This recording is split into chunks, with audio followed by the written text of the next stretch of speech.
नमस्कार दोस्तों, आपका स्वागत है शेयर बाजार इनसाइड चैनल पर। चलिए आज के अपडेट की शुरुआत कर लेते हैं। सबसे पहले बात करूं तो एक्सिस बैंक का Q1 का रिजल्ट आ चुका है।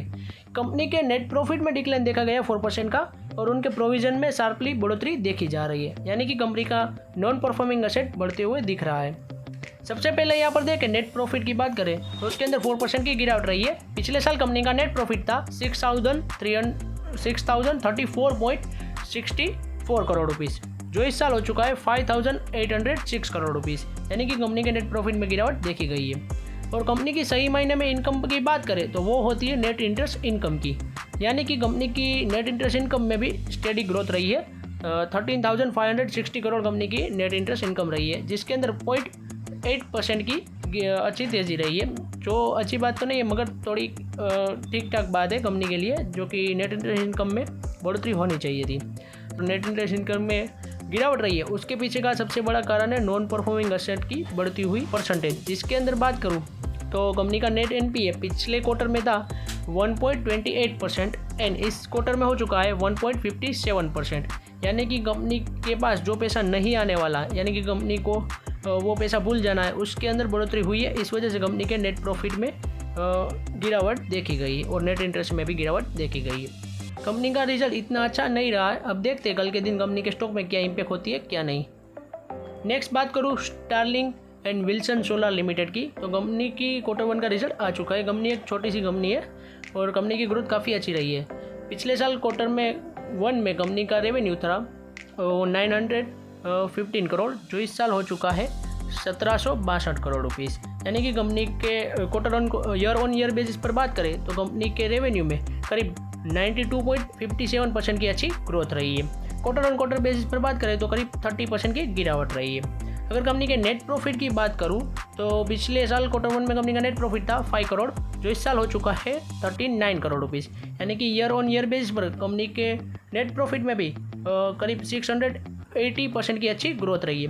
और क्वार्टर बात करें तो उसके अंदर करीब 30% के अराउंड गिरावट रही है। कंपनी छोटी है इसलिए इतना फर्क तो दिखाई देता है, मगर कल कंपनी के स्टॉक प्राइस में अच्छा इम्पैक्ट देखा जा सकता है। नेक्स्ट बात करूँ तो इंडियन होटल का भी Q1 का रिजल्ट आ चुका है। अब सबको पता ही है कि टाटा ग्रुप से बिलोंग करती है और उनका काफ़ी अच्छा स्टेक है इंडियन होटल्स के अंदर। कंपनी के नंबर्स की हम बात करें तो कंपनी के नेट प्रॉफिट के अंदर 26.56% की अच्छी तेज़ी रही है। कंपनी का पिछले साल नेट प्रॉफिट था 260.19 करोड़, जो इस साल हो चुका है 329.32 करोड़ रुपीज़, यानी कि कंपनी के नेट प्रॉफिट में काफ़ी अच्छी तेज़ी रही है, जो कि यहाँ पर फाइनेंशियल दिखते हैं।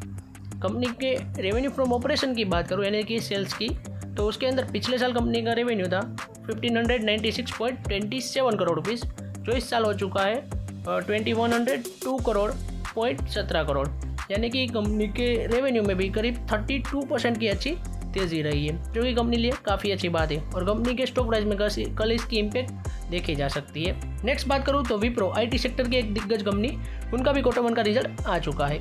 यहाँ पर हम कंपनी के नंबर देख लेते हैं।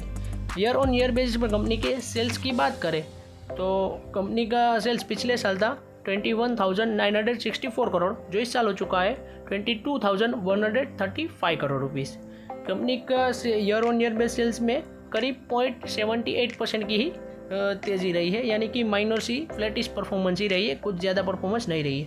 और क्वार्टर बेसिस पर परसेंटेज की बात करूँ तो करीब 1.64% की गिरावट रही है सेल्स के अंदर। कंपनी के नेट प्रॉफिट की बात करें तो पिछले साल कंपनी का नेट प्रॉफिट था 3,037 करोड़, जो इस साल हो चुका है 3,336 करोड़ रुपीज़, यानी कि कंपनी के नेट प्रॉफिट में करीब 9.85% की अच्छी तेज़ी रही है ईयर ऑन ईयर बेसिस पर। क्वार्टर बेसिस पर करीब 7% की गिरावट रही है कंपनी के नेट प्रॉफिट में। कंपनी का रिजल्ट इतना ठीक ठाक रहा है, मगर देखते हैं कल के दिन विप्रो के स्टॉक प्राइस में इसका नेगेटिव इम्पैक्ट शायद देखा जा सकता है। नेक्स्ट बात करूँ LTIMindtree, एक और IT सेक्टर की दिग्गज कंपनी, उनका भी Q1 का रिजल्ट आ चुका है। Q1 की बात करें पिछले साल के तो कंपनी का सेल्स था 9,143 करोड़, जो इस साल हो चुका है 9,841 करोड़ रुपीज़, यानी कि कंपनी के सेल्स में तो काफ़ी अच्छी तेज़ी रही है, करीब 7.63% की, यानी कि ईयर ऑन ईयर बेसिस पर कंपनी के सेल्स में अच्छी तेज़ी रही है। और क्वार्टर में देखें तो करीब 0.71% की तेज़ी रही है।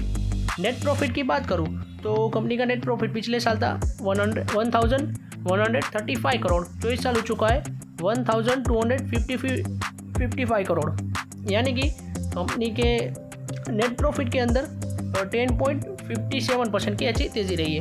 और क्वार्टर ऑन क्वार्टर बेसिस पर बात करें तो उसके अंदर भी 11% की अच्छी तेज़ी रही है। इनका कंपनी का रिजल्ट तो IT सेक्टर में अच्छा आया है। अब इसका पॉजिटिव इम्पैक्ट होता है कंपनी के स्टॉक प्राइस पे ऊपर या फिर नहीं, हम कल ज़रूर देखेंगे।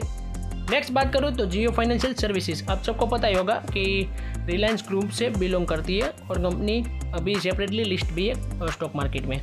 क्वार्टर 1 का रिजल्ट इनका भी आ चुका है। पिछले साल कंपनी का क्वार्टर 1 की सेल्स की बात करूँ तो 418 करोड़ रुपीज़ था, जो इस साल हो चुका है 612 करोड़ रुपीज़, यानी कि कंपनी के रेवेन्यू में ईयर ऑन ईयर बेसिस पर 46% की अच्छी तेज़ी रही और क्वार्टरली बेसिस पर 24% की तेज़ी रही है।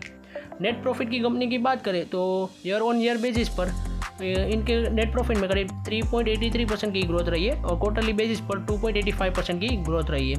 पिछले साल कंपनी का नेट प्रॉफिट था 313 करोड़, जो इस साल हो चुका है 325 करोड़ रुपीज़, यानी कि ठीक ठाक सी परफॉर्मेंस रही है। अब देखते हैं कल के दिन कंपनी के स्टॉक प्राइस में क्या इम्पैक्ट होता है। कंपनी की नेट इंटरेस्ट इनकम की बात करें तो उसके अंदर 52% की अच्छी तेज़ी रही है पिछले साल के कंपैरिजन में। यहाँ पर आप देख सकते हैं पिछले साल का कंपनी का नेट इंटरेस्ट इनकम था 161.74 करोड़, जो इस साल हो चुका है 264.06 करोड़ रुपीज़, यानी कि नेट इंटरेस्ट इनकम में तो अच्छी तेज़ी रही है। अब देखते हैं कल के दिन क्या होता है कंपनी के स्टॉक प्राइस के ऊपर। मुझे तो कंपनी का रिजल्ट काफ़ी ठीक ठाक लगा है। कल के दिन इसके स्टॉक प्राइस के ऊपर नेगेटिव इम्पैक्ट हो सकती है। आज की अपडेट हमारी यहीं तक थी। ऐसे ही वीडियोस देखने के लिए हमारे चैनल को सब्सक्राइब कीजिए और बेल आइकन को ऑन करना मत भूलिएगा। Thanks for watching.